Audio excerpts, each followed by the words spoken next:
নমস্কার বন্ধুরা, আজকে পাবদা মাছ রান্না করব। পাবদা মাছ তো অনেকভাবে খেয়েছি, আজকে দই দিয়ে পাবদা মাছটা রান্না করব। পেঁয়াজ দিয়ে রান্না করি, পেঁয়াজ দিয়ে দই দিয়ে দেখে কীভাবে রান্না করি আজকে পাবদা মাছটা। প্রথমে এক সাইজে পাবদা মাছ নিয়ে নিয়েছি, পরিষ্কার করে ধুয়ে রেডি করে নিয়েছি। এবার নুন হলুদ মাখে নিচ্ছি। পাবদা মাছ অনেকভাবে রান্না করা যায়, সরিষা বাটা দিয়ে রান্না করা যায়, কাঁচা লঙ্কা চিড়ে দিয়ে রান্না করা যায়। যেভাবে রান্না করুন না কেন পাবদা মাছ সেভাবেই খেতে সুস্বাদু। বিভিন্ন অনুষ্ঠান বাড়িতেগুলোতে ওই পাবদা মাছই প্রায় রান্না হয়ে থাকে। এই মাছ সবাই খেতে পারে, কাটা নেই, একটা মতো কাটা থাকে। কড়ার মধ্যে তেল দিয়ে দিচ্ছি। তেল দিয়ে আমি মাছগুলোকে এক এক করে ভেজে নেব। এই মাছ রান্না করতে বেশি তেলেরও প্রয়োজন পড়ে না, খুব চটপট রান্না হয়ে যায়। বাচ্চারাও সহজে খেয়ে ফেলতে পারে, যেহেতু একটা মাছে একটাই কাটা থাকে। মাছটা খুবই নরম মাছ, নরম এবং সুস্বাদু। মাছগুলোকে আমি ভেজে ভেজে তুলে নেবো এভাবে।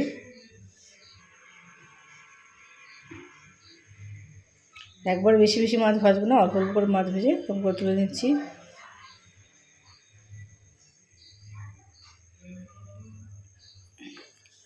বিয়ে বাড়িতে হোক বা কিংবা ছোটোখাটো জন্মদিন হোক, যে কোনো অনুষ্ঠানেই রান্না হয়ে থাকে এই মাছ। এক পিঠও ভাজা গেলে আবার অপর পিঠে উল্টে দিচ্ছি। এভাবে দু পিঠ ভালো করে ভেজে নেবেন, কাঁচা কাঁচা রাখবেন না। যে কোনো মাছই না ভালো করে ভেজে তবে রান্না করবেন।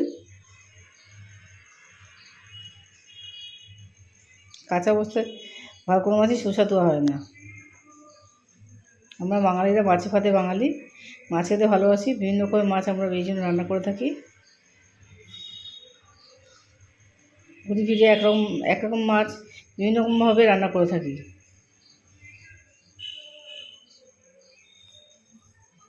রোজ রোজ একরকম মাছ রান্না করলে একঘেয়েমি জীবনের মতো একঘেয়েমি লেগে যায়।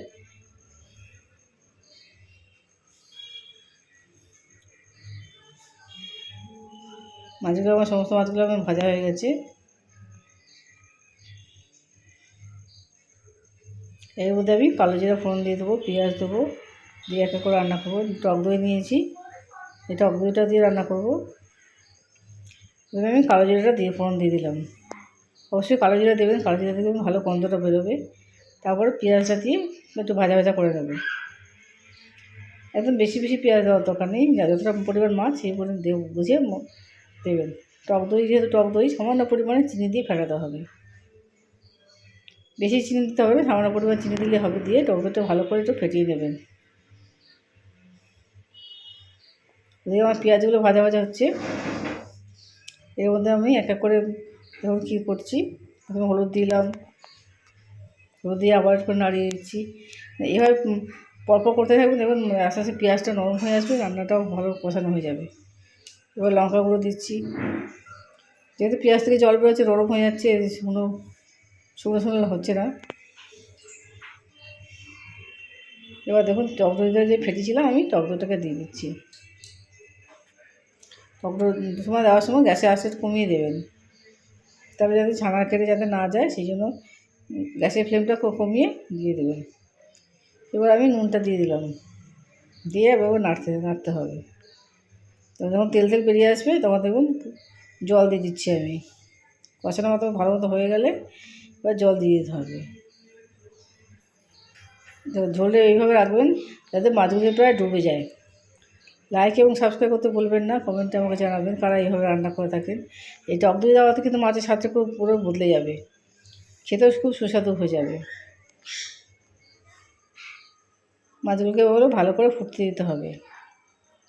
মাছগুলো দিয়ে দিয়েছি যাতে টকবক করে মাছগুলো ফুটে ভালো মতো সিদ্ধ হয়, এই মশলাটা ভালো মতো ঢুকে যায়, সেদিকে খেয়াল রাখবেন।